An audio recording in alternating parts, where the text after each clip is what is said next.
serie de relatos dispersos sobre el año 1975. A su vez, intentaremos dar la palabra al ente arquitectónico, al edificio que alberga este teatro, el Espacio C, y que ha sido refugio de Cadac durante 51 años. Por lo que les pedimos su profunda atención. Por favor, poner en silencio sus teléfonos celulares y no hablar ni caminar por el espacio durante la conferencia. Al final, habrá tiempo para moverse por el espacio y contemplar el teatro. Nosotros, las personas, y no el ente arquitectónico, llegamos a la conclusión que contaremos algunos relatos sobre el año 1975, y el edificio podrá intervenir en el momento que desee y de la forma que prefiera. Usaremos como medium esta maqueta, que facilita al público, a ustedes, dar una imagen clara del ente que podría hablar, y así crear esta convención de común acuerdo, que sería el edificio quien estaría tomando la palabra, en caso de querer hacerse presente. Aún así, recordar que es el edificio completo y no la maqueta quien estaría hablando. Por consiguiente, es fundamental prestar atención a otros detalles donde el ente quiera comunicarse con nosotros. Puede ser el movimiento y sonido del telón, o cualquier otro movimiento que se pueda percibir, las puertas, ventanas, el vestuario, las luces, sus reflejos, sonidos, rechinidos, el crujir de las paredes, el viento, el polvo, y, ¿por qué no?, también el movimiento y sonidos provenientes del jardín, así como del gato que aquí habita, y que podría ser un interlocutor más entre el espacio y nosotros. ¿Dónde se guarda la memoria? La memoria no tiene un lugar específico en nuestro cerebro. Se distribuye en diferentes regiones. Por ejemplo, el hipocampo es crucial para formar y transferir recuerdos del corto a largo plazo, mientras que la corteza neocórtex almacena los recuerdos a largo plazo.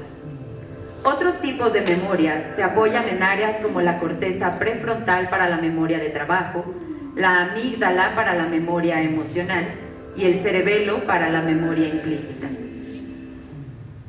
¿Dónde se guarda la memoria de 50 años? ¿Qué abarca la memoria de la historia de la humanidad? ¿Abarca la memoria de los animales? ¿Y la memoria de los objetos? ¿Dónde guarda la memoria un teatro?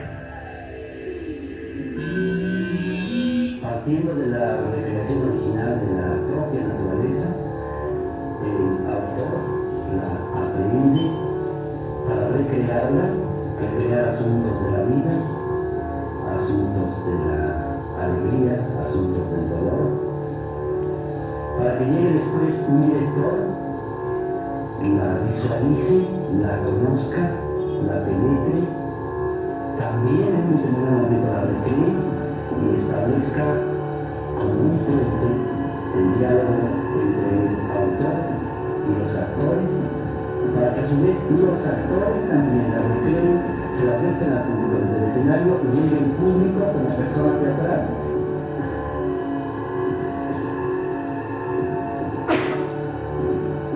El 2 de febrero de 1975, Héctor Azar, director teatral, dramaturgo, docente y escritor mexicano, inauguró Cadac, Centro de Arte Dramático AC, liberándose del Estado. Como él mismo decía, rompiendo el cordón umbilical con papá gobierno y mamá universidad. El atlisquense, de ascendencia libanesa, desde hace años lo venía planeando, pero fue un grito en el Cerro de San Miguel, en Atlisco, donde tomó forma. Imaginaba un lugar donde se formaría la nueva escuela de teatro mexicano, pero no solo eso, sino que sería también un lugar para aquellos que no se dedicarían al teatro profesionalmente. El teatro al servicio de la persona y la persona al servicio del teatro.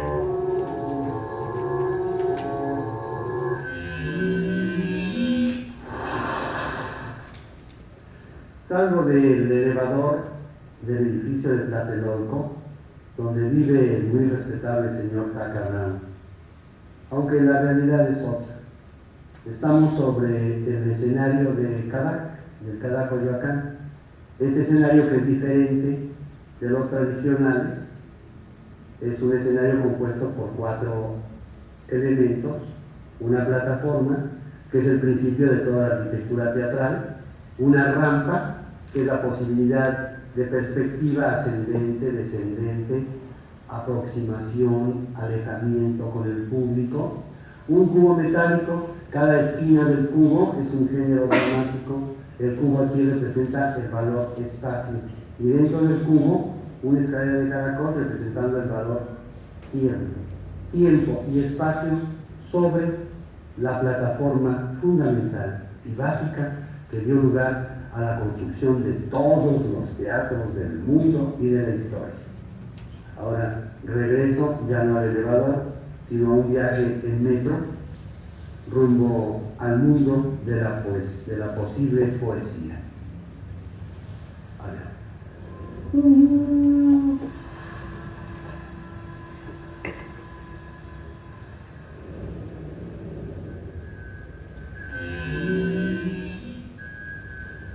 Esta propuesta escénica y espacial de Héctor Azar está alimentada, entre muchas otras cosas, de ideas de Pierpaolo Pasolini, escritor, poeta, dramaturgo, pintor y cineasta italiano. Pasolini era un gran artista, de los mejores de su generación, y él planteaba la búsqueda de nuevos escenarios, un rompimiento con el espectáculo y una mayor cercanía con el público. Pasolini decía en su manifiesto sobre teatro que el teatro es, de todos modos, y en cualquier caso, y en todo tiempo y lugar, un rito. El primer rito del teatro como propiciación, conjuro, misterio, orgía, danza mágica, etc. Es, por tanto, un rito religioso. En septiembre de 1975 se anunció un taller, aquí, en Cadac, que se denominaba Pasolini y el Espacio C, donde se analizarían las ideas de Pasolini y cómo influyeron en la creación de este teatro. En esos mismos días, mientras el taller se desarrollaba, Pierpaolo estaba en la búsqueda de los rollos faltantes de su película Saló o 120 días de Sodoma, que habían sido robados de los estudios de la Technicolor en Cinecittà, en la ciudad de Roma. El robo había ocurrido un mes antes. 24 bobinas en total. Incluían los originales de Saló o 120 días de Sodoma, Casanova de Fellini, Un genio, dos compadres y un pollo de Damiano Damiani.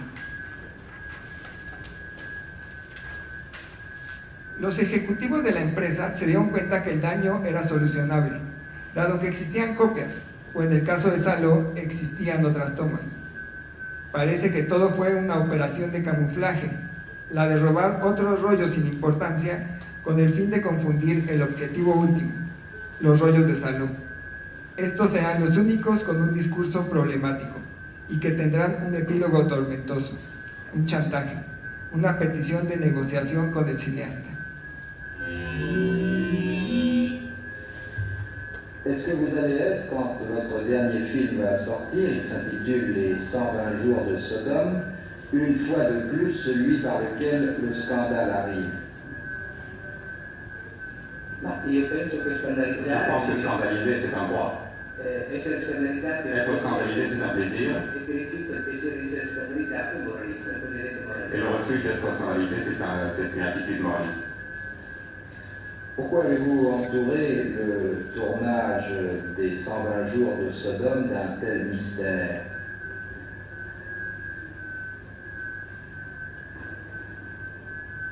È stato un grande mistero. Ce mystère, parce que toutes les œuvres doivent mettre dans le mystère. J'ai essayé de le défendre plus que les autres parce qu'il y a des dangers immédiats. Plus lourds, mais c'est ça. Qu'est-ce que vous appelez des dangers immédiats? L'apparition d'un moraliste qui refuserait le plaisir d'être scandalisé. Es obligación de todo artista opinar, proponer determinadas afirmaciones que causen precisamente esa controversia. La controversia puede ir desde la simple discusión hasta la polémica más áspera. Yo creo que esa es tarea del artista como líder social. Un artista que contribuye al conformismo público, pues puede ser un artista familiar o municipal, pero nunca con aspiraciones nacionales o universales. Las circunstancias en que transcurre la vida no son como para estar contentos o conformes todos. Y es papel del artista, del creador, proponer situaciones que causen controversia para encontrar la luz. Je pense toujours le cinéma comme une réalité audiovisuelle. Et le dialogue, c'est une partie de la réalité. C'est une partie de l'image. Tu as dit l'autre jour que tu étais un artiste qui avait la nostalgie de la foi. Mon rapport avec ma religion, c'est un rapport totalement obscur que je ne peux pas parler. Sur ce plan flou, ciao, Pierpaolo Pasolini. Sur ce plan flou, ciao, Pierpaolo Pasolini. Para Pasolini, esos rollos eran muy importantes. Eran los originales y los quería tener. Y guiado por ese deseo, acudió a la cita la noche del 2 de noviembre de 1975. La posibilidad de recuperarlos fue lo que lo atrajo a ese descampado en Ostia, a las afueras de Roma, en donde sería cruelmente asesinado. Fue una emboscada. Lo golpearon entre varias personas y objetos, además de atropellarlo varias veces con su propio automóvil. Aún así, la versión oficial por muchos años fue que el presunto asesino, un joven de 17 años, lo había matado porque el director le propuso tener relaciones sexuales. Lo scrittore e regista Pierpaolo Pasolini è stato assassinato la scorsa notte alla periferia di Roma. Il giovane di 17 anni, Giuseppe Pelosi, arrestato nella stessa nottata perché trovato la guida dell'auto di Pasolini, ha confessato di aver ucciso lo scrittore. In questo punto, esattamente in questo punto, dove ci sono delle macchine di sangue nascoste da un po' di terra, è stato scoperto il corpo di Pierpaolo Pasolini questa mattina alla periferia di Ostia. La signora Maria Rodriguez è stata la prima a scoprire il corpo. Alle 6:30, mentre prendevo al massimo, ho detto, guarda, il successo di mezzo alla strada. Sono arrivata a quella punto lì del barato, ho detto di con me, la ministra del padre. Guarda, ascolti, era preso così una interazione. La morte solo dopo proletariato, in questi giorni si era dato un po' in contatto con il Corriere della Sera a proposito della violenza. La violenza federale in Italia, in particolar modo a Roma. Pensava di poter... Sì, tre giornali. Non importa niente, io soltanto che avevo orribile. Il giovane avrebbe sostenuto che lo scrittore voleva avere rapporti con lui, ma che lui non voleva. Esquené, zona del escenario de forma rectangular, alargada y estrecha, con el lado mayor de cara al público, situada detrás de la orquesta y elevada 3 metros por encima de la misma mediante una plataforma de tabla sostenida por una columnata. La muerte de un personaje siempre ocurría off esquené, fuera de escena, ya que era inapropiado mostrar una matanza a ojos de la audiencia. Una teoría dice que de esta expresión deriva la palabra obsceno. Saló, o 120 días de Sodoma, fue su última película. No por decisión propia, era la primera de una trilogía que planeaba hacer sobre la muerte. Era un filme sombrío, escalofriante, con imágenes insoportables, una obra sin retorno. Pasolini mismo dijo a sus colaboradores: se desatará una guerra. Al robar los rollos de Saló, robar la imagen, crear un vacío, una imagen faltante, sacarla de la escena, pretendían al menos detener su exhibición. Era una película que escandalizaba y molestaba mucho, calificada de obscena. Otra teoría etimológica de la palabra obsceno viene del latín obscenus, la cual está formada por las raíces ob, enfrentamiento u oposición, y caenum, suciedad. Esta palabra se refiere a algo indecente, sin pudor o que ofende a los sentidos. En esta película se cuenta la historia de la efímera república fascista de Salò y cruza los escenarios imaginados por el Marqués de Sade. 4 poderosos fascistas son retratados: el presidente, el duque, el obispo y el magistrado. Secuestran a 18 jóvenes y los encierran en una mansión donde llevan a cabo torturas y humillaciones aberrantes en la Italia de 1944, en plena ocupación nazi, bajo el régimen de Mussolini. Del griego escaeno u obsceno es un augurio infame, es decir, lo que está relacionado con el griego eskaios, izquierda, del lado izquierdo, desfavorable o impuro. Incluso existe un verbo, obscaevare, traer un mal presagio. También significa lo que está en nuestra contra por venir de la izquierda. ¿Dónde quedó la memoria de Pasolini? En sus libros, en sus películas, en su relato. 50 años después, ¿qué queda? En Italia de esos años se vivían los llamados años de plomo, un término utilizado para un periodo de agitación social y política marcado por una ola de incidentes de extrema izquierda, de extrema derecha y del terrorismo político. Pasolini era abiertamente marxista, políticamente de izquierda, había pertenecido al Partido Comunista y era un fuerte crítico del fascismo. Y con esta película atacaba directamente a los 4 poderes: el judicial, a la iglesia, a la burguesía y por supuesto al Estado.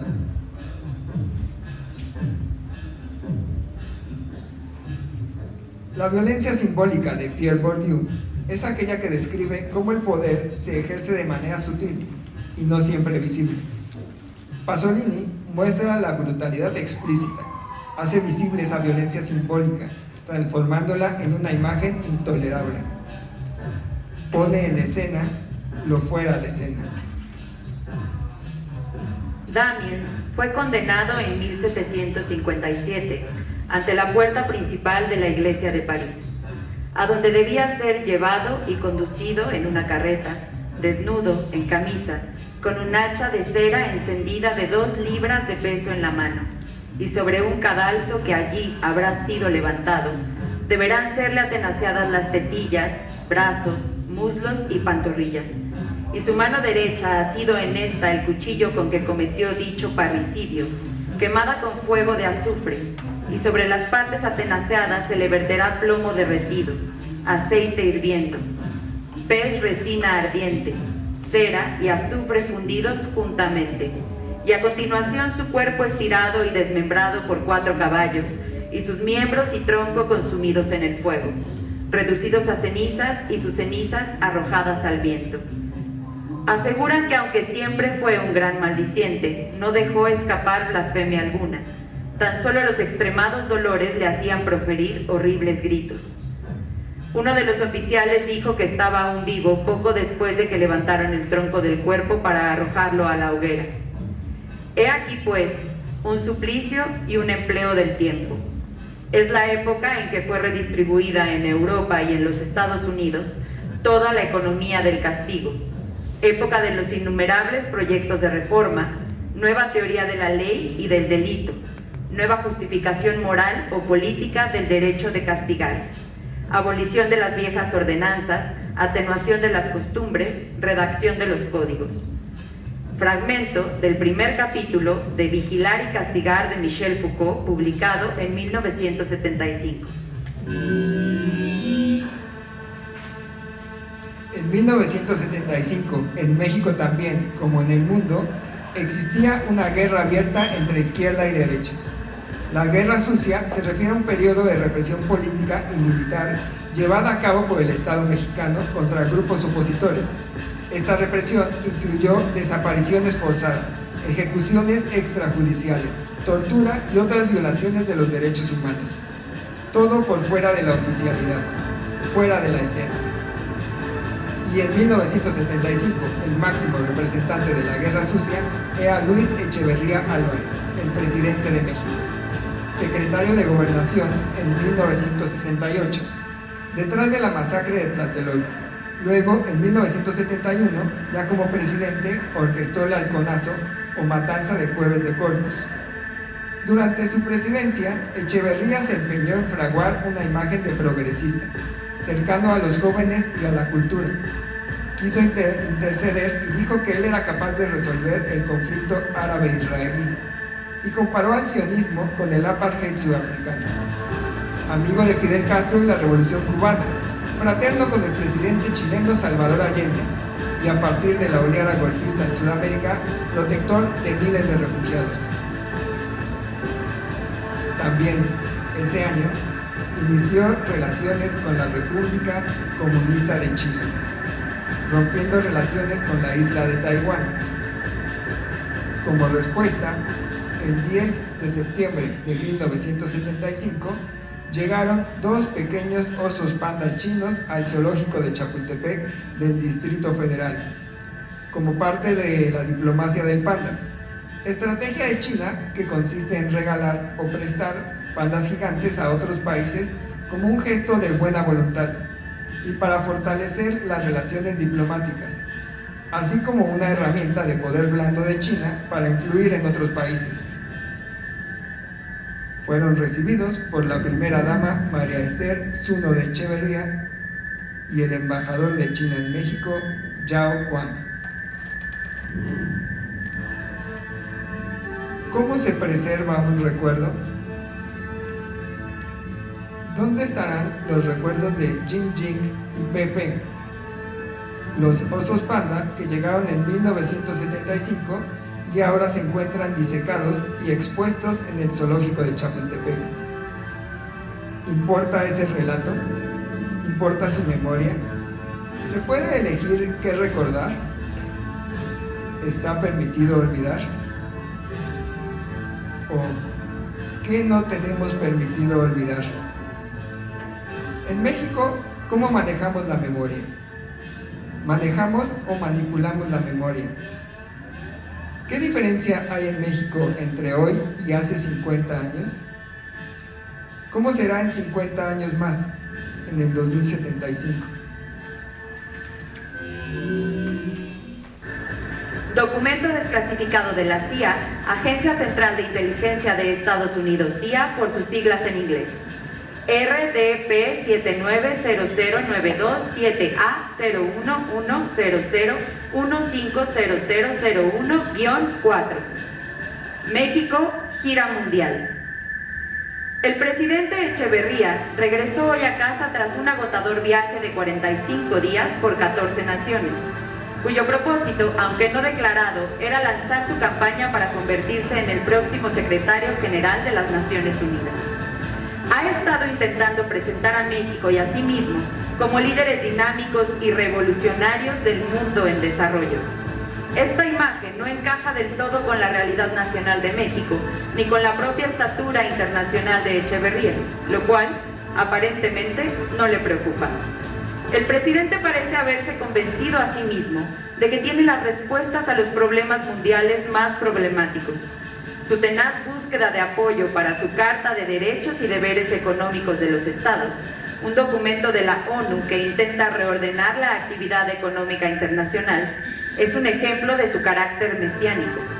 Echeverría no suele confiar mucho en sus asesores institucionales y con frecuencia los desconcierta con decisiones inesperadas, dejándolos que se las arreglen solos. A pesar de sus frecuentes viajes al extranjero, Echeverría sigue siendo poco sofisticado en sus visiones del mundo y deslumbrantes soluciones a los problemas internacionales derivan de una simplificación excesiva, sino de la ignorancia. En Oriente Medio, por ejemplo, sus esperanzas de desempeñar el papel de pacificador en la disputa árabe-israelí impulsaron un ingenuo intento de organizar una reunión entre Sadat y Rabin, un ejemplo típico de su desprecio por el consejo de los expertos. Durante su estancia en la zona, Echeverría añadió otro impulso a su política exterior radical al reunirse con el líder de la liberación de Palestina, Arafat, y anunciar el reconocimiento de su organización por parte de México.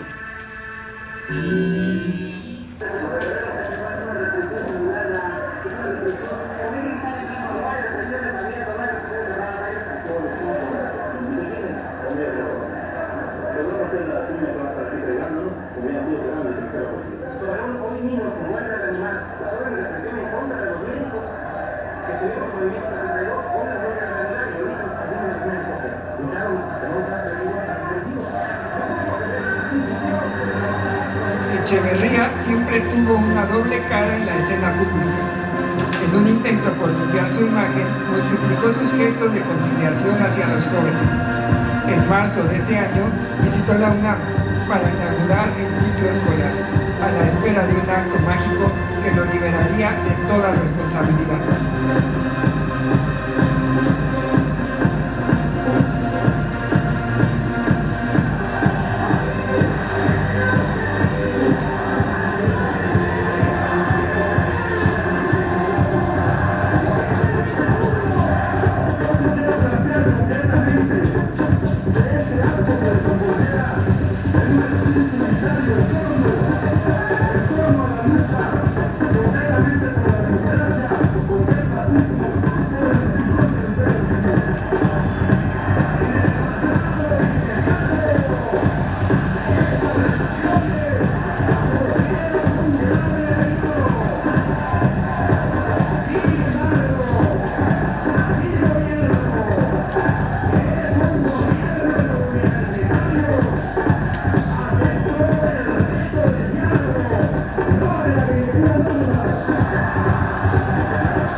La noche previa al evento, contrario a mis características psicológicas, advertí y di lugar a una premonición, a un presentimiento. Se expresaba en muy pocas palabras. Algo grave iba a pasar mañana. Están disparando. No, repuse. Están rompiendo los macetones y aventando contra los vidrios los tepalcates. Disparos o tepalcatazos. Lo razonable era no seguir. De manera que dimos la vuelta. Regresamos hacia el escenario en busca de las salidas de emergencias. Opté por la de la derecha, que era la que nos llevaba directamente al jardín, y cometí el error de inducir al presidente a bajar por la estrechísima escalera. En ese momento caí en la cuenta de que me había aislado del presidente. Ello me perturbó, pues el alejarme de él había sido un error enorme y busqué cómo alcanzarlo. Por la escalera era imposible, dado lo estrecho. Entonces apareció a mi izquierda una ventana circular y me lancé de cabeza por ella sin saber exactamente su altura ni sobre qué caería, pero sí que me conduciría al presidente. Se había desatado ya una persecución llena de improperios. En uno de mis frecuentes voltear hacia atrás para verificar que todo viniera bien, ya que el presidente y los oficiales me seguían a 3 pasos, vi sangrando la frente del licenciado Echeverría de manera profusa. Providencialmente, a 3 o 4 metros de donde íbamos, se ponía en marcha un pequeño coche Maverick rojo que seguramente huía de la peligrosa turba. Impulsé al chofer a acelerar, pues empezaban a llover piedras y tepalcates al auto, rompiendo el medallón trasero y lastimando el techo. Nuestra velocidad pronto dejó atrás a la multitud. El presidente reía a carcajadas. Iniciamos la marcha rumbo al sur, hacia lo que hoy es Perisur. En el trayecto, desde el asiento de atrás, habiendo desgarrado la falda de mi camisa, le quité los lentes al presidente y comencé a limpiarle la frente, en el ánimo, por supuesto, de asearlo, pero más bien de ver cuál era la naturaleza de la herida. Una evaluación de daños, como se dice en los desastres, pero ya se adivinaba leve, pues había dejado de sangrar. La leyenda de la pedrada fue alimentada por los medios, ya que cualquier piedra golpeada en la frente de un ser humano le hubiera producido un daño mayor. Debe haber sido otra vez un fragmento de tepalcate de tamaño muy menor. Jorge Carrillo Olea, encargado de la seguridad de Echeverría en la UNAM.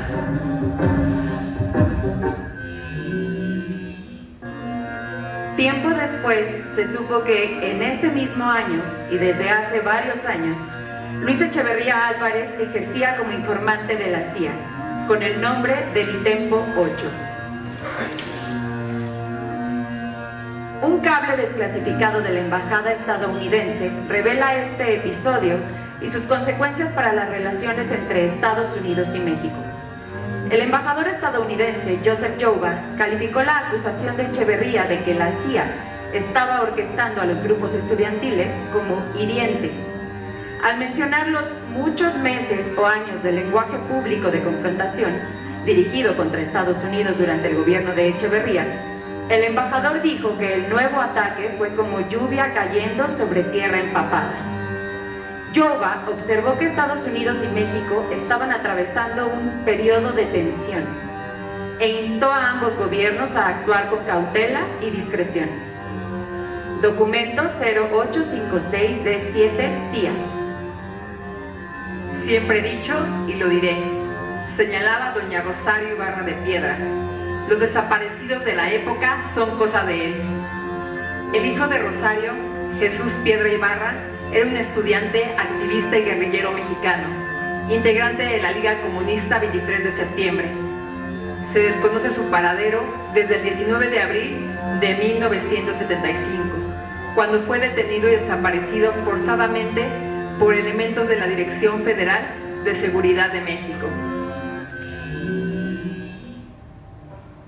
El 28 de noviembre de 1975 se llevó a cabo la primera reunión interamericana de inteligencia nacional en Santiago de Chile, con la participación de las delegaciones de los países Argentina, Bolivia, Chile, Paraguay y Uruguay, donde se acuerda la Operación Cóndor. que fue una campaña de represión y terrorismo de Estado de las dictaduras de Sudamérica con el presunto apoyo de Estados Unidos mediante la CIA. Su accionar no se limitó a las 6 naciones mencionadas, se extendió a Italia y Estados Unidos. Según el acta de clausura de la primera reunión interamericana de inteligencia nacional, el nombre Cóndor fue aprobado por unanimidad por una moción presentada por la delegación de Uruguay en homenaje al país sede. En plena Guerra Fría, Estados Unidos se movilizó contra los movimientos de izquierda en la región, y las dictaduras tacharon a la oposición de subversiva, terrorista y comunista.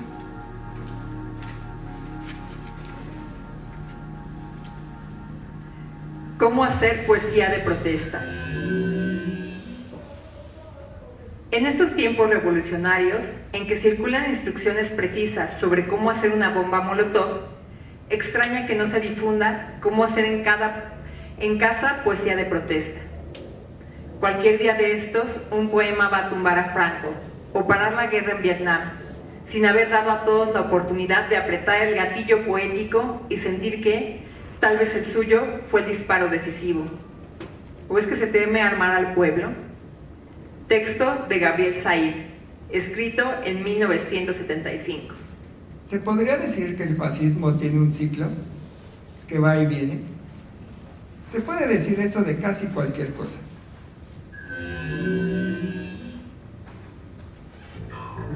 El 2 de febrero de 1975 se reunieron por primera vez aquí a inaugurar el curso trimestral número 1 mis queridos amigos María del Carmen Millán, Gloria Bravo Aúja, Eloísa Godínez, María del Carmen Farías, Selma Veró, Manolo Fábregas, Antonio López Mancera, Sergio Bustamante, Sergio Jiménez, Antonio y Virginia Sá y Alberto Ignacio y Santiago Soberanes. Contaba Héctor Azar. Hubo música en vivo en el espacio C, danza en el Jardín Rosario Castellanos y teatro en cada rincón.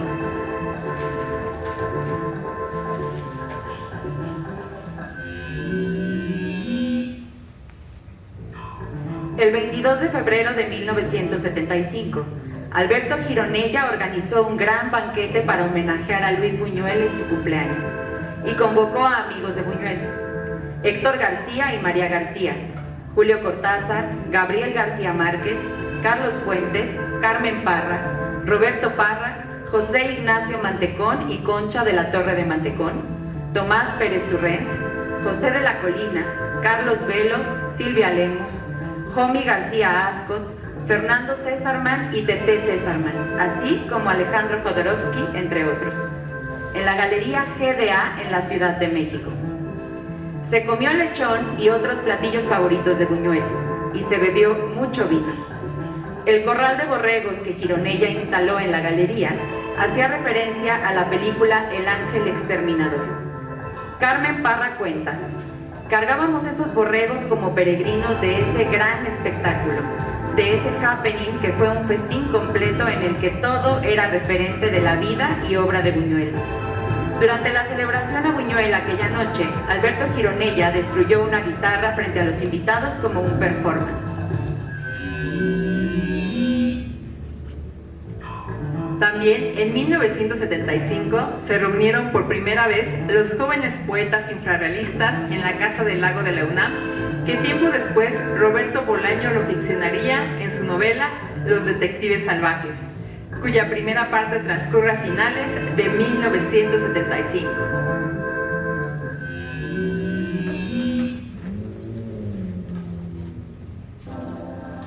¿Es casual que Cadac haya aparecido ese año? También ese año aparecieron en el panorama cultural de la Ciudad de México el Museo Universitario del Chopo y el CCC, Centro de Capacitación Cinematográfica. Este recuento parece nostálgico, pero no lo es. El origen etimológico de la palabra nostalgia se encuentra en el griego nostos, que puede traducirse como regreso, y algos, que es sinónimo de dolor. Es descrita como un sentimiento o necesidad de anhelo por un momento, situación o acontecimiento pasado. Svetlana Boym, en su libro El futuro de la nostalgia, nos cuenta el origen médico de la nostalgia. El nostálgico como un enfermo, con síntomas distintos como escuchar voces, ver fantasmas o soñar con seres queridos, con obsesión, paranoia o tendencia suicida, además de síntomas físicos como náuseas, fiebre o inflamación del cerebro. Pero Boym intenta abandonar la nostalgia como una enfermedad individual y pensarla como una experiencia colectiva. Si hay una memoria colectiva, ¿por qué no una nostalgia colectiva? Mirar al pasado, pero también mirar sobre el futuro, sobre los márgenes, una ruptura entre el tiempo y el espacio como la concebimos. Si nunca hemos estado mejor, ¿por qué noto que algo me falta y lo busco en lo que ha pasado ya? En la literatura griega hay un personaje que encarna la nostalgia, Odiseo. Su regreso a Ítaca, 20 años después de haberse marchado a Troya, ejemplifica el deseo de retorno ligado a la idea de añoranza de nuestro hogar y de nuestra patria. Cuenta Homero en la Odisea que el rey de Ítaca pasaba días enteros sentado en una roca mirando al mar, sintiendo morir de nostalgia. En Los detectives salvajes de Roberto Bolaño se busca un hogar al cual regresar, donde la modernidad los rebasa e idealizan esa patria que ya no está, donde el pasado es terrible, pero también fértil para pensar el futuro. Aquella vez que regresaste, aquella última vez que regresaste para ver si las ruinas donde te ocultabas de niño estaban allí todavía, ¿cuándo fue? Así inicia Aquella vez de Samuel Beckett, escrita ese año. Tiempo y espacio. En la mecánica cuántica se investiga la retrocausalidad, donde un evento futuro puede influir en un evento pasado, invirtiendo la relación tradicional de causa y efecto. El entrelazamiento cuántico sugiere que las decisiones futuras pueden afectar el comportamiento de partículas en el pasado, sin que esto implique viajar en el tiempo o crear paradojas. Pensemos que el tiempo y el espacio no son lineales, y que son bloques que se comunican entre sí. No se trata necesariamente de viajar en el tiempo o de cambiar la historia, sino que el resultado de un evento que ocurrirá más tarde está influyendo en cómo se comporta ese evento ahora. No significa que el futuro ya estuviera fijado y obligar al pasado a alinearse con él.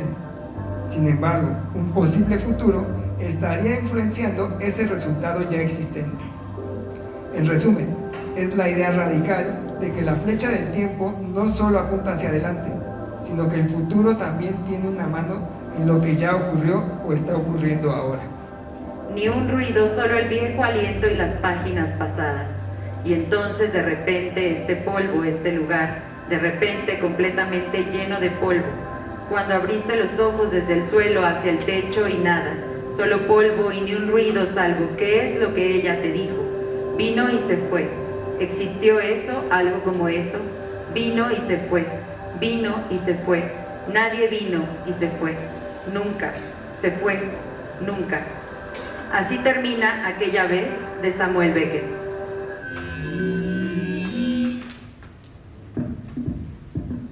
La migración de las mariposas monarcas fue descubierta hace 50 años y aún no se conoce a la perfección su camino. Es una migración-muerte. Las mismas mariposas nunca repiten el camino. Su memoria se guarda en el instinto. Distintas generaciones tienen diferentes tiempos de vida. Las que nacen en el santuario de Michoacán viven entre 4 y 6 semanas. Se reproducen y mueren en su camino al norte de México. Algunas cruzan la frontera y también mueren en Texas. En cambio, la generación que viene de Toronto y migra hacia el sur llega a vivir entre 8 y 9 meses. Esa generación baja al sur, pero ya no vuelve. Muere en Michoacán. ¿Cómo se traspasa ese relato? Es una memoria instinto que puede durar más de 50 años. Es un comportamiento innato que las mariposas monarcas tienen en sus genes desde que nacen. ¿Los humanos seremos capaces de algo así? ¿Tendremos algún comportamiento innato en los genes? ¿Qué comportamiento innato tendría este teatro?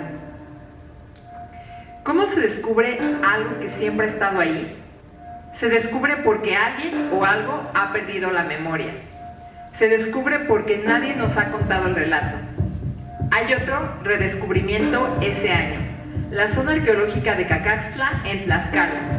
Un gran conjunto arquitectónico que en sus murales nos demuestra y confirma la migración maya hasta el centro del país. Los rostros mayas son claramente discernibles por sus rasgos.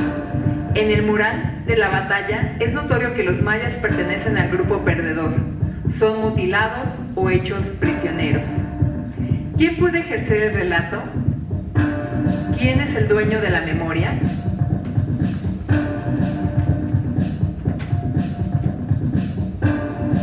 Así pues, este mundo, los hombres y las cosas de este mundo, no tienen una realidad en sí mismos. Son solo una visión del Dios. Solo Dionisios existe. En él todo se anula. Para vivir, el hombre debe regresar a él, sumergirse en el pasado divino. Y en efecto, en las tablillas órbicas se dice del iniciado que anhela el éxtasis mistérico: ardo de sed y muero, pero dadme aprisa la fría agua que emana del pantano de Nemocine. Esta última, la memoria, apaga la sed del hombre, le da la vida, lo libera del ardor de la muerte. Con la ayuda de la memoria, serás un Dios en vez de un mortal. Memoria, vida, Dios, son la conquista mistérica contra el olvido, la muerte, el hombre, que pertenecen a este mundo. Al recuperar el abismo del pasado, el hombre se identifica con Dionisios. El libro El nacimiento de la filosofía de Giorgio Colli es publicado también este año. La ONU declara el Año Internacional de la Mujer y también se declara el 8 de marzo como el Día Internacional de la Mujer. Se lleva a cabo la primera conferencia mundial sobre la mujer en el Gimnasio Juan de la Barrera en Río Churubusco, en el Distrito Federal. El primer punto fue promover la igualdad entre hombres y mujeres, oportunidades, derechos y obligaciones en valor y dignidad. El segundo aseguraba la integración de la mujer y destacó su desempeño en el progreso económico, social y cultural. Como tercero, aumentar su contribución dentro de las relaciones de amistad y cooperación entre los estados. Con motivo de la celebración del Año Internacional de la Mujer, el grupo de voluntarias del gobierno del Distrito Federal, en colaboración con el INAH, organizaron una exposición en el Museo Nacional de Historia en el cual exhibieron piezas arqueológicas en relación a la mujer. Ese año, muchas mujeres cineastas dirigieron grandes películas, entre ellas la italiana Lina Wertmüller, con Pascualino Siete Bellezas, la mexicana Marcela Fernández Violante, con De todas formas Juan te llamas, la francesa Agnès Varda, con Daguerrotipos, y la belga Chantal Ackermann, con Jean Dillman 23, Muelle del Comercio, 1080 Bruselas. Situada en el espacio doméstico y sus rituales, Jean limpia, tiende las camas, lava la tina y los trastes, pela papas y las pone al fuego. Recibe algún cliente anónimo en la alcoba, mientras se cuecen las papas y las retira justo a tiempo para la cena que comparte con su hijo adolescente. A la mañana siguiente, Jean repite el ritual rigurosamente. Las camas, los pisos, la cocina, el cliente. Jean es una máquina perfectamente cronometrada para el mantenimiento de la vida a través del trabajo doméstico, el trabajo sexual y la maternidad.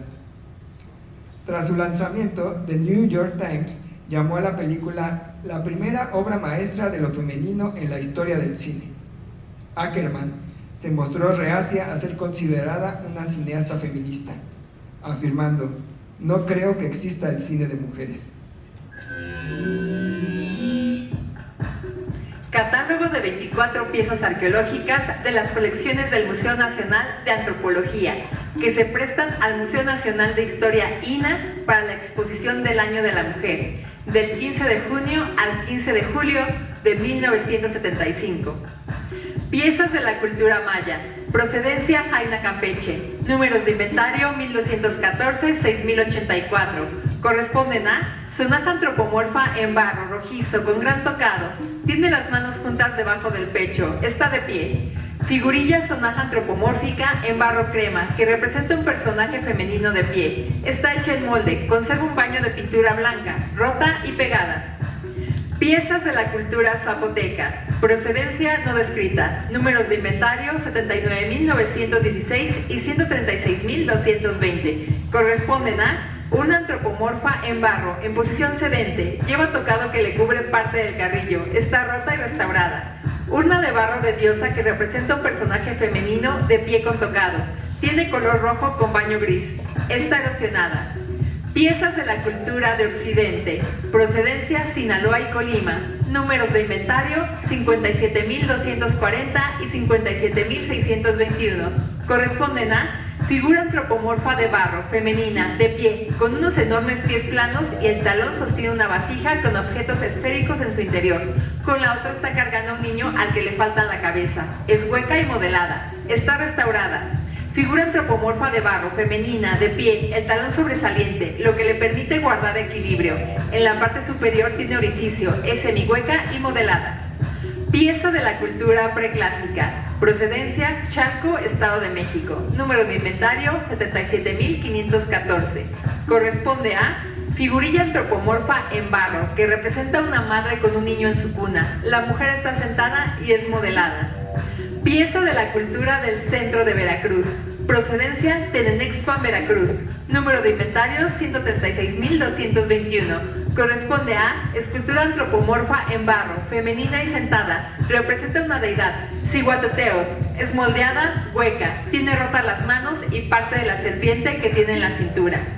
Pieza de la cultura huasteca. Procedencia no descrita. Número de inventario, 136.218. Corresponde a figurilla antropomorfa en barro, femenina y parada. Representa a una madre con su niño. Está modelada y al pastillaje. Tiene roto el pie y la mano derecha. Está pegada. Pieza de la cultura mexica. Procedencia Ciudad de México, DF, calle Comonfort. Número de inventario 135.832. Corresponde a figurilla sonaja antropomorfa en barro, femenina, parada, cargando un niño. Representa una deidad, diosa de la agricultura, Chicomecoatl. Está moldeada y pulida.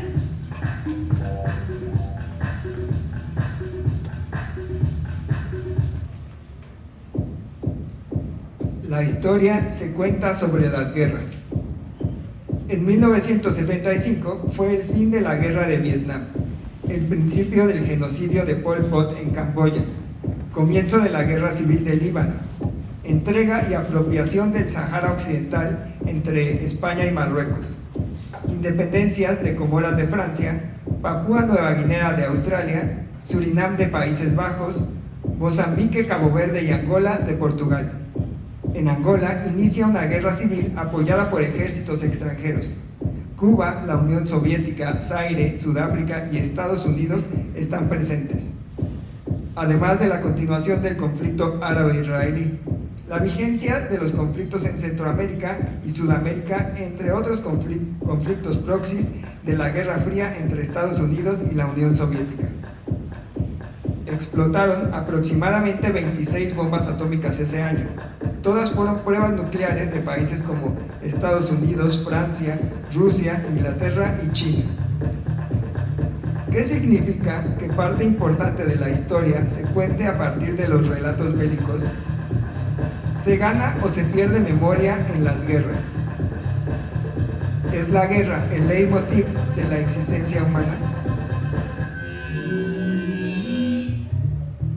Se abre con una farsa trágica. El Esplendore estaba terminado. Lo habían convertido en cine-teatro con una pantalla integrada en el escenario y 2 festones de flores y frutas pintadas a los lados.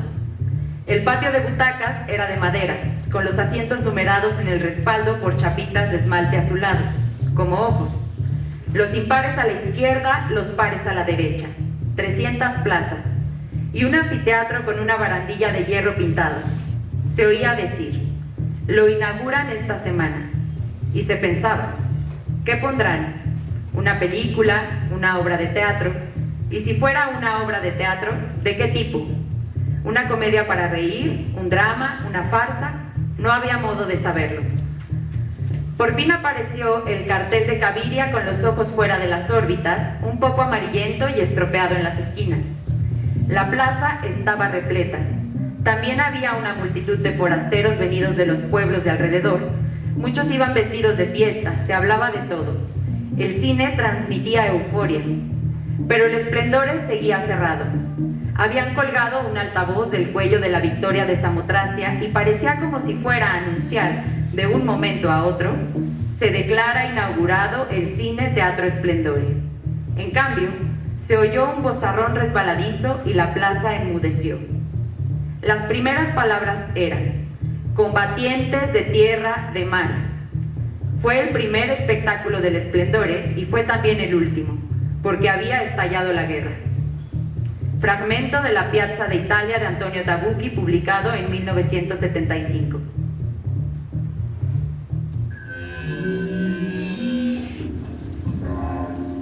Juan Genovés pintó ese año su obra Gente corriendo, obra en blanco y negro en la que un grupo de personas son perseguidas y corren durante una manifestación antifranquista. Francisco Franco moriría ese año, y con él la dictadura en España. Ese mismo año, Fernando Arrabal realizó una película llamada El árbol de Guernica, que está centrada en la Guerra Civil Española, especialmente en el Frente Vasco. El largometraje pretende ser una reproducción simbólica del conflicto general en toda España. Producción franco-italiana, filmada en francés y en locaciones de Matera, Italia, fue la forma de Arrabal de esquivar la censura española. Él se había exiliado desde hace años en París, huyendo de la dictadura. Fernando Arrabal expresaba que la brutalidad del fascismo hay que combatirla por todos los medios, tanto por la fuerza del fusil como, principal e irremediablemente, por la cultura. Además de cineasta, es muy conocido por su labor teatral, dramaturgo de diversas obras de teatro del absurdo. Incluso algunas de ellas se han montado en este mismo teatro.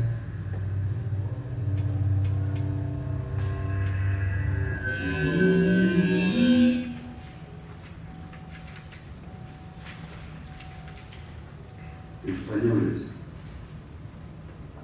Franco ha muerto.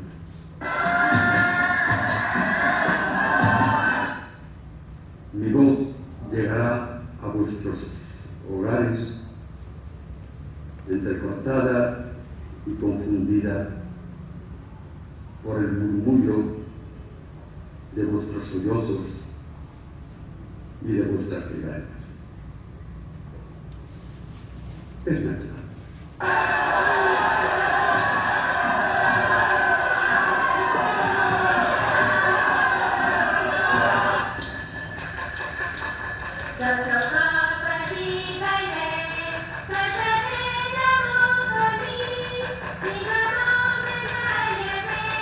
Es la hora del dolor y de la tristeza,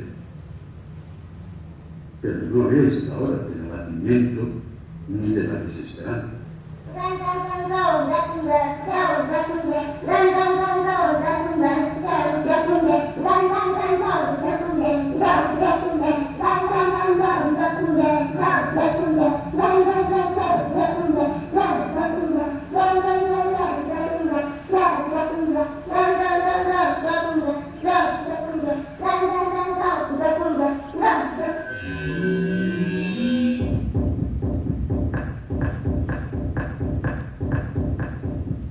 En sí, el teatro universitario entendido como tal se inserta dentro de la más estricta búsqueda teatral.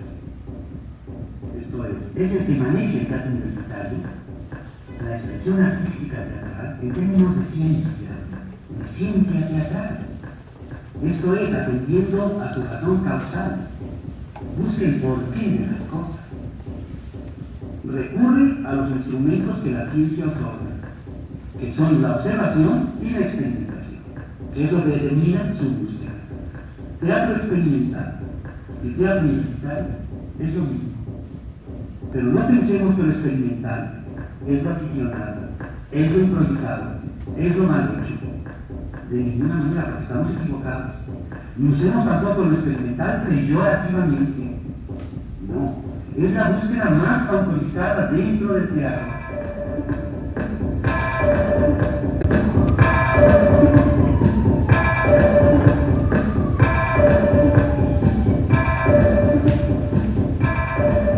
Pasolini, que también transitaba entre el teatro y el cine, decía en su manifiesto sobre teatro que el teatro que esperas, incluso el más absolutamente nuevo, no podrá ser nunca el teatro que esperas. No hay nadie entre nosotros que ante un texto o un espectáculo pueda resistir la tentación de decir esto es teatro, o al contrario, esto no es teatro. Pero las novedades, incluso las absolutas, son, como bien saben, nunca son ideales, sino siempre concretas. Tiempo después, también dijo, el fútbol es un rito, quizá la última representación sacra de nuestro tiempo. Mientras que otras representaciones sacras, como la misa, están en declive, el fútbol no, ha sustituido al teatro. El rito, según la Real Academia Española, es un acto ceremonial con reglas establecidas. El teatro es eso, el fútbol también.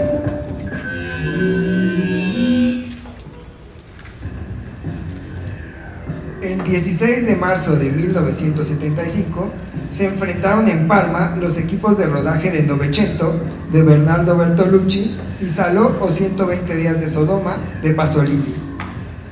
Además de cumpleaños de Bertolucci, el partido de fútbol será un punto cúlmine de la celebración y además debía servir para restablecer la paz entre ambos, causada por una incomprensión a causa de críticas formales de Pasolini y mal acogidas por su antiguo ayudante de dirección. A Pierpaolo ya no le agradaba Bernardo, decía que era elitista, que era un burgués, que se alejaba intelectualmente del pueblo con una forma artificial y artificiosa. Convencerles no fue difícil. Pasolini amaba el fútbol y cualquier oportunidad era buena para jugar un partidillo, como solía llamarlos. Bertolucci, en cambio, hizo de entrenador. Tenía 20 años menos que Pasolini, pero Pierpaolo sí saltó al campo. Había diferencias de todo tipo.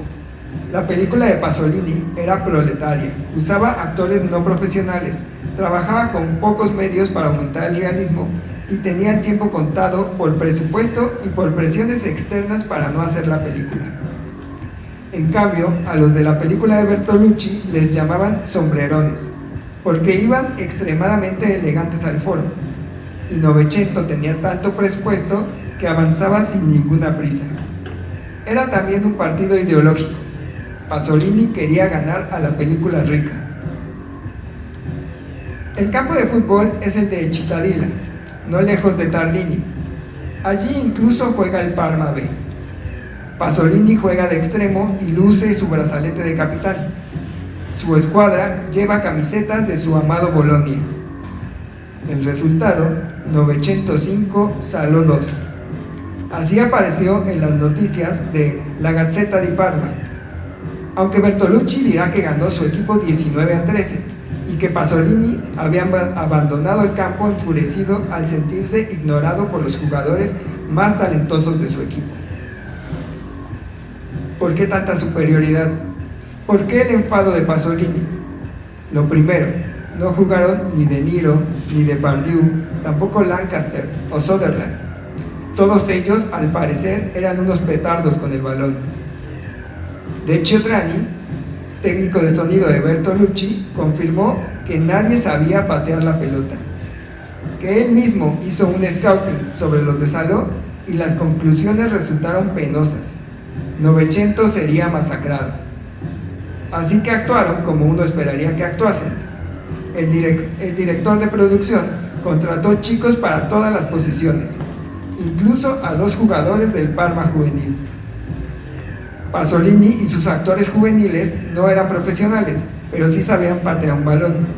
Y se dieron cuenta a los pocos minutos que sus rivales no eran trabajadores del cine, eran futbolistas. De hecho, el nombre de uno de los refuerzos salió a la luz más adelante. Era el jovencísimo Carlo Ancelotti. ¿Acaso hay una conexión entre el espacio escénico y el espacio político? El teatro y el cine pueden ser no solo entretenimiento, sino también rituales de confrontación. ¿Qué forma parte del rito? La palabra, la imagen, la acción. ¿Qué se deja fuera de la escena? ¿Qué se intenta dejar fuera de escena? Lo que se deja fuera de escena, el teatro o el cine o el arte en general puede devolverlo. ¿Cuántas posibilidades existen?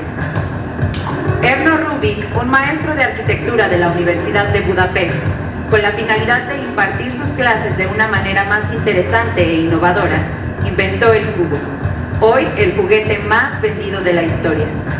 Tenía como objetivo facilitar el trabajo espacial y el entendimiento de las 3 dimensiones. Tener un cubo en las manos puede ser parecido a tener el infinito entre los dedos. Finito lo infinito, todas las posibilidades. El universo en un cubo. Puede parecer una tarea abrumadora al principio, con 6 caras y 54 pegatinas de 6 colores: rojo, verde, amarillo, blanco, azul y anaranjado. Las combinaciones posibles alcanzan la cifra de 43.252.3.274.489.856.000. No es realmente un número infinito, pero para efectos humanos, tomando en cuenta que un cubo Rubik mide poco más de 5.5 centímetros, si apilamos todos los cubos en una torre, cada uno con una de las combinaciones posibles, la pila alcanzaría a la constelación Columba a 260 años luz de distancia. Ahora una analogía del cubo con el lenguaje, que también podría ser el teatro. Los humanos crean sonidos con sus cuerdas vocales, pero no son simplemente sonidos, están cargados de significado. Esta frase como ejemplo: en sueños en verdad sino la muchos están los sueños. En este orden, la frase es un fracaso del lenguaje. Pero ¿qué pasa si lo tratas como un rompecabezas? Reacomoda las palabras y mira lo que pasa. La verdad no está en un sueño, sino en muchos sueños. Las mismas palabras en un orden distinto, pero esta vez tienen significado. Nuestros oídos probablemente escuchan los mismos sonidos, pero en ese orden la sensibilidad sale a la luz, la comunicación ocurre. Pareciera que las palabras en esa oración son cubos individuales de un cubo Rubik. Hay muchas posibilidades, hay muchos relatos, hay muchos teatros. Giorgio Agamben, en El fuego y el relato, empieza así. Al final de su libro sobre la mística judía, Scholem cuenta la siguiente historia, que le fue transmitida por Joseph Agnon. Cuando el Baal Shem, el fundador del hasidismo, debía resolver una tarea difícil, iba a un determinado punto en el bosque, encendía un fuego, pronunciaba las oraciones y aquello que quería se realizaba. Cuando una generación después, el Maguid de Maestricht se encontró frente al mismo problema, se dirigió a ese mismo punto en el bosque y dijo: no sabemos ya encender el fuego, pero podemos pronunciar las oraciones. Y todo ocurrió según sus deseos. Una generación después, Rabbi Moshe Leib de Sasov se encontró en la misma situación. Fue al bosque y dijo: no sabemos ya encender el fuego, no sabemos pronunciar las oraciones, pero conocemos el lugar en el bosque y eso debe ser suficiente. Y en efecto, fue suficiente. Pero cuando transcurrida otra generación, Rabbi Israel de Rishon tuvo que enfrentarse a la misma tarea. Permaneció en su castillo sentado en su trono dorado y dijo: no sabemos ya encender el fuego, no somos capaces de recitar las oraciones y no conocemos siquiera el lugar en el bosque. Pero de todo esto podemos contar la historia. Y una vez más, con eso fue suficiente. Según Maurice Halbach, La memoria colectiva es el proceso social de reconstrucción del pasado vivido y experimentado por un determinado grupo, comunidad o sociedad. La memoria colectiva se refiere a cómo los grupos sociales recuerdan, olvidan o se reapropian del conocimiento del pasado social. La memoria social se puede concebir como la influencia de ciertos factores sociales tienen en la memoria individual o en la memoria en la sociedad. ¿Cuáles son las formas hegemónicas de repensar el pasado? ¿Quién y para qué nos cuentan la historia oficial? ¿Los objetos tienen memoria? ¿Qué relatos nos hemos perdido? ¿Esos relatos hubieran podido conformar un nuevo presente? ¿Cuántos años atrás hay que irnos para olvidar o para recordar? Repensar el pasado, reformar el relato, para preguntarnos sobre el futuro, pero también para cuestionarnos, divagar y navegar el presente. ¿Es posible imaginar un nuevo presente a partir de la reapropiación y reelaboración de relatos perdidos? ¿Qué parte de nosotros está siendo formada día a día con la elaboración de relatos presentes? ¿Dónde guarda la memoria un teatro? ¿La guarda en sus paredes? ¿En sus actores? ¿En sus directores? ¿En su escenografía? ¿En sus carteles? ¿En sus archivos? ¿En su vestuario? ¿En sus telones? ¿Qué de hace 50 años nos sigue tocando? ¿Cómo influye en nuestra vida diaria? ¿Qué hemos aprendido del pasado y qué hemos olvidado? ¿Qué cambia? ¿Qué vuelve? ¿Qué permanece? ¿El futuro puede cambiar? ¿El pasado puede cambiar? ¿En cuánto tiempo será olvidado? Giorgio Agamben dice: si indagar en la historia y contar una historia son, en realidad, el mismo gesto, entonces el escritor también se encuentra frente a la paradójica tarea. Deberá creer solo e intransigentemente en la literatura, es decir, en la pérdida del fuego.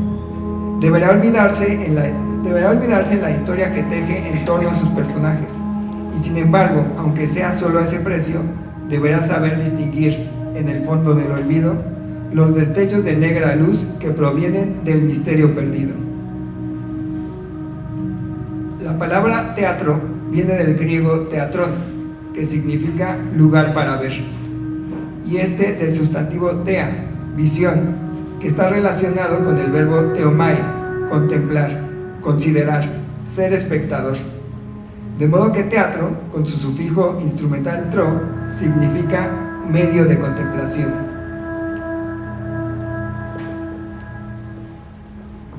Aquí termina la conferencia, pero el teatro seguirá abierto para su contemplación por unos minutos. Puede moverse libremente por el espacio, por el escenario, por las butacas.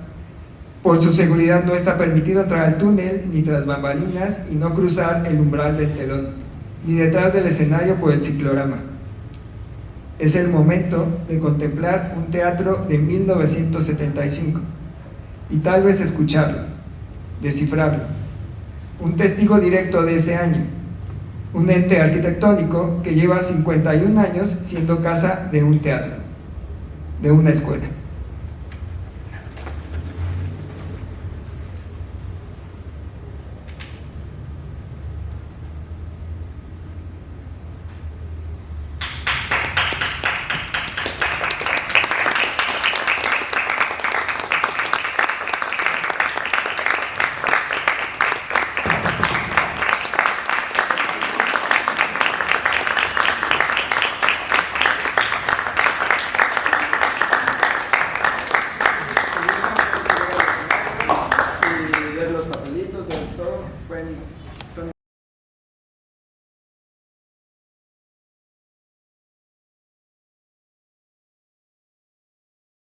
Cada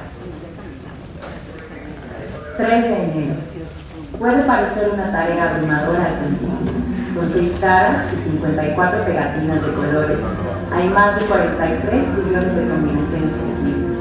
Pero a medida que te adentras en el mundo del cubo Rubik, descubres que está lleno de patrón Aira, la tierra de la gran promesa, Trata de la ascensión del capitalismo en Colombia.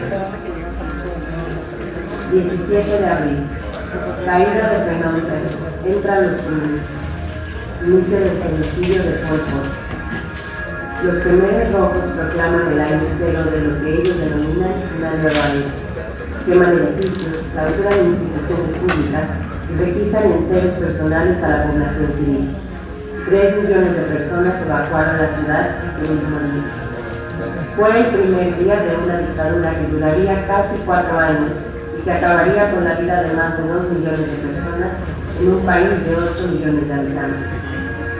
Tras llevar a cabo las purgas que consideraron necesarias para acabar con el antiguo régimen, los Khmeres Rojos se centraron en una de sus obsesiones: la creación de un hombre nuevo.